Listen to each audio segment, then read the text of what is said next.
न तो पवित्र गंगा है, न काशी है, न पुष्कर है और न प्रयाग तीर्थ हैं। सर्व तीर्थों से पवित्र जो है ये सुख शास्त्र कथा है।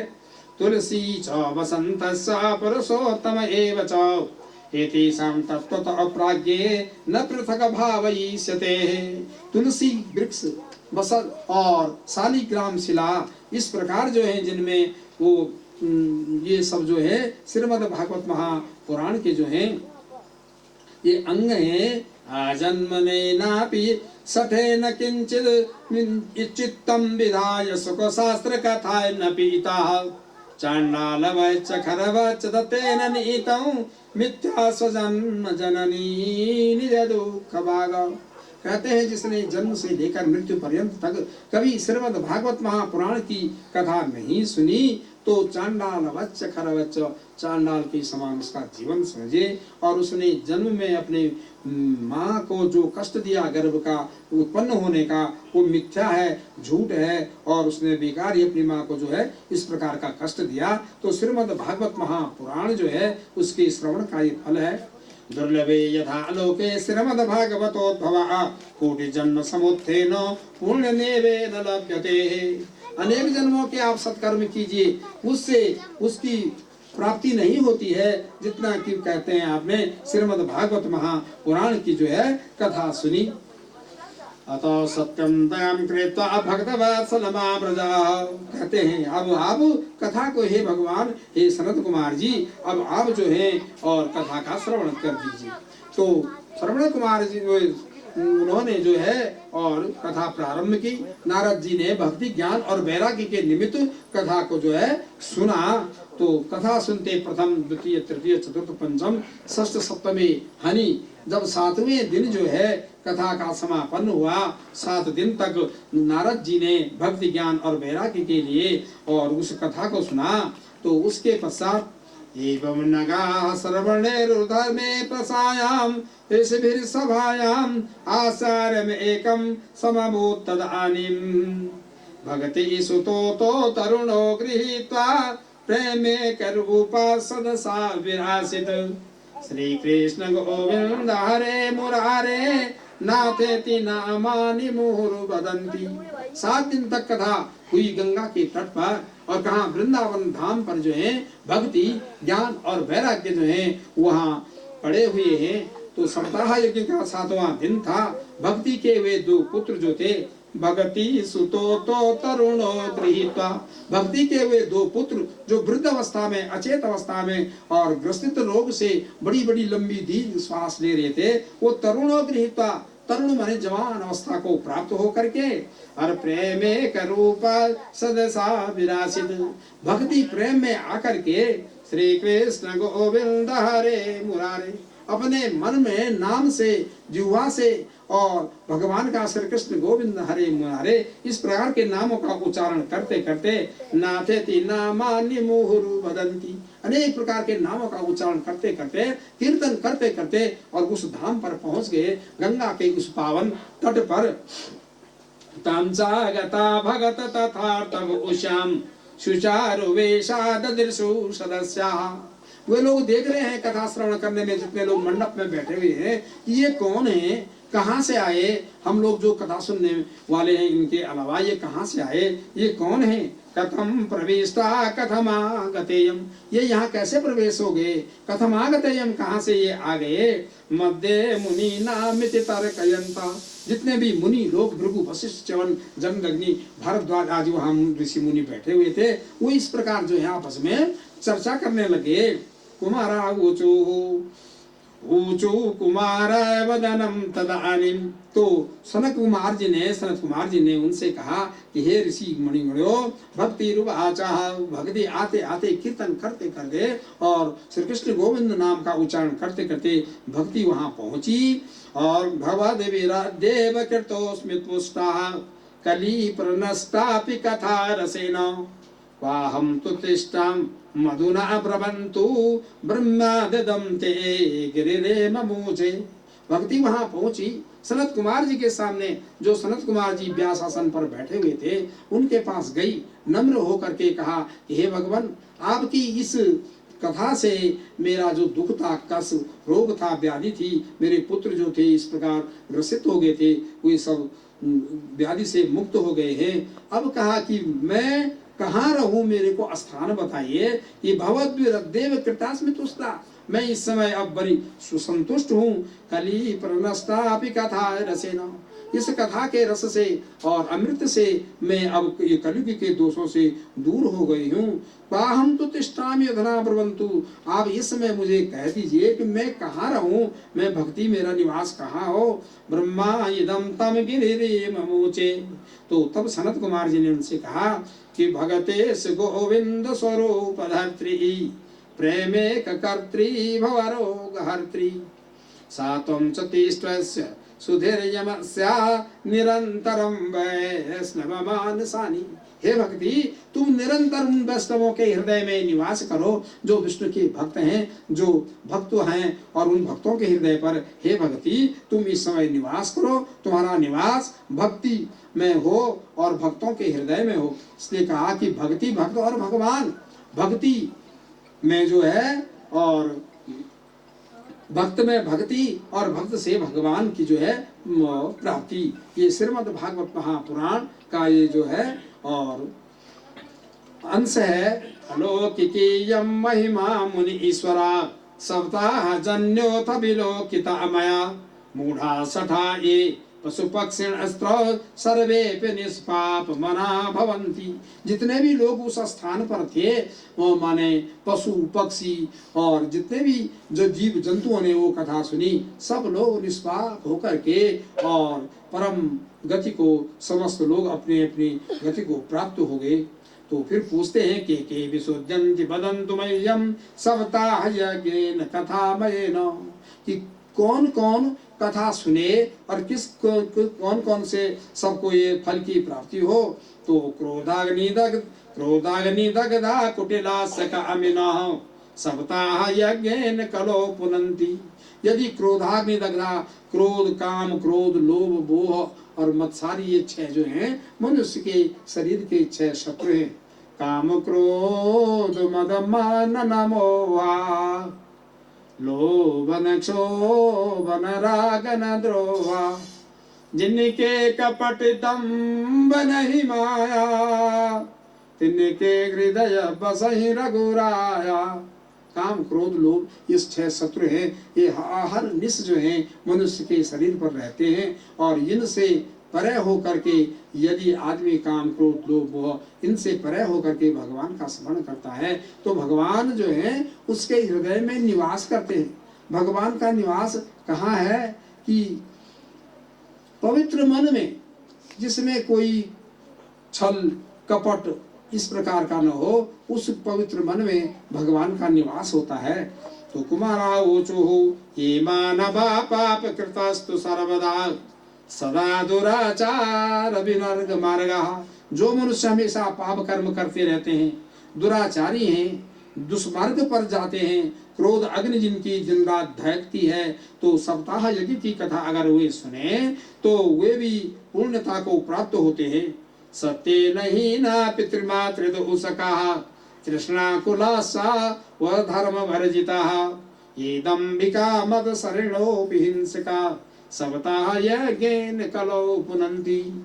हिंसा करने वाले, दूसरे की हिंसा करने वाले, माता पिता को से द्वेष करने वाले, इस प्रकार के अनेक पापों से भी लांछित अगर कोई इस प्रकार श्रीमद् भागवत महापुराण की सप्ताह ज्ञान यज्ञ की कथा सुने तो वह कलयुग में और पवित्रता को प्राप्त हो जाता है।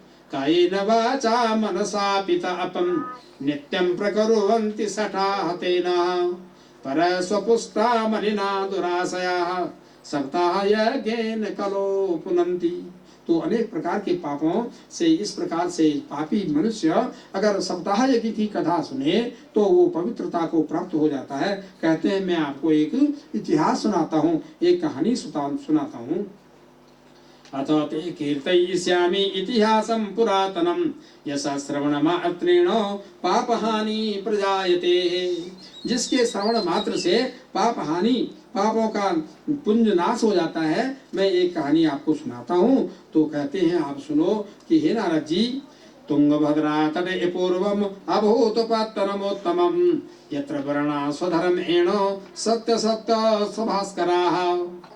तुंगभद्रा नदी के तट पर अभूत पुत्तन नामक एक स्थान है।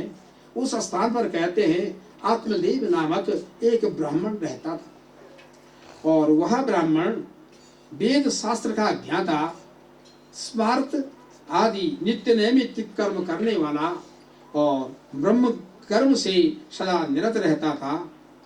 भिक्षुको वित्तवान लोके तत्प्रिया धुंधुली स्मृता।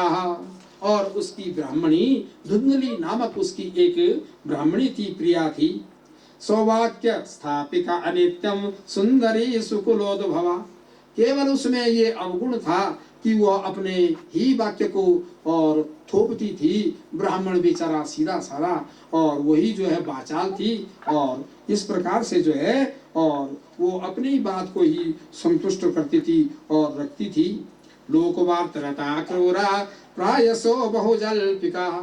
दूसरे की बात सुनने में उसकी बड़ी लालसा रहती थी और बहुजल्पिका, बहुत बोलने वाली। इस प्रकार जो है वो धुंधली नामक उसकी प्रिया थी।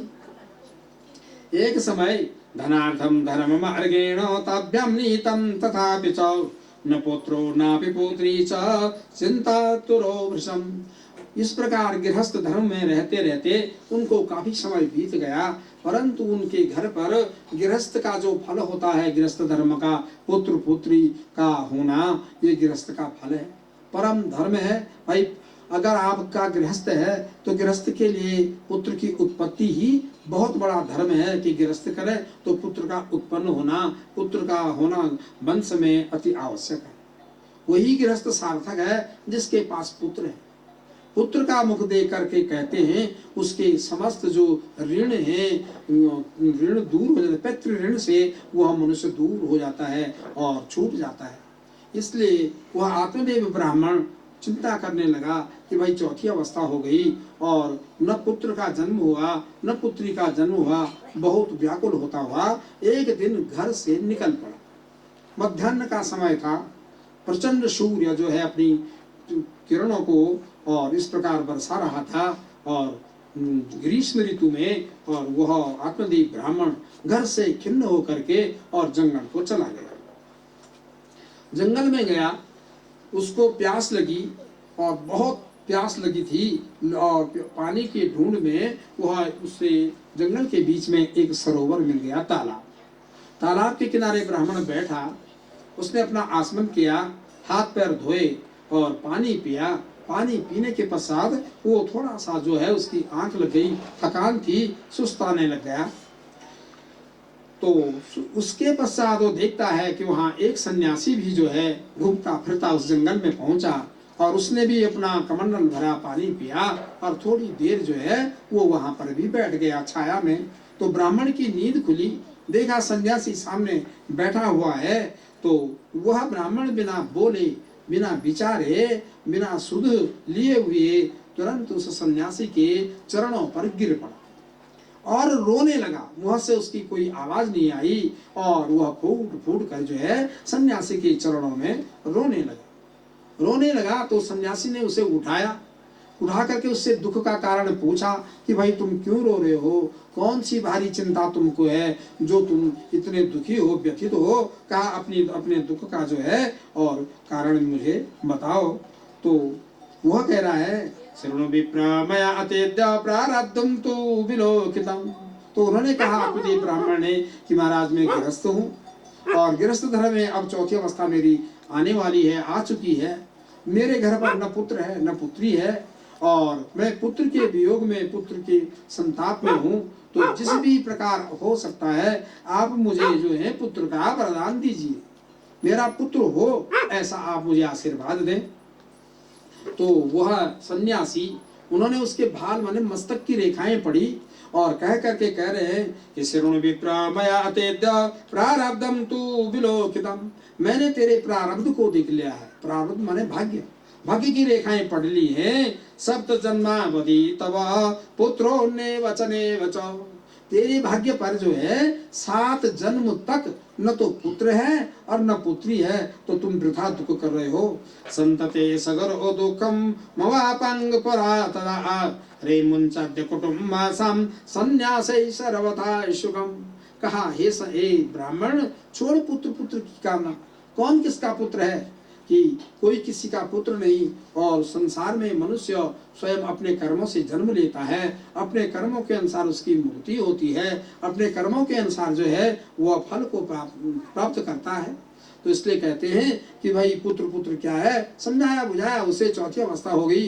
जाओ संन्यासम परमम सुखम, का संन्यास धर्म परम सुखमय है। भगवान का चिंतन करो, जिस परमात्मा ने यह शरीर आपको दिया है उसी का चिंतन करो और रहने दो पुत्र परिवार। कहा क्या राजा सगर के तो 60,000 पुत्र थे। कहा क्या उन 60,000 पुत्रों ने राजा सगर को कोई सुख दिया?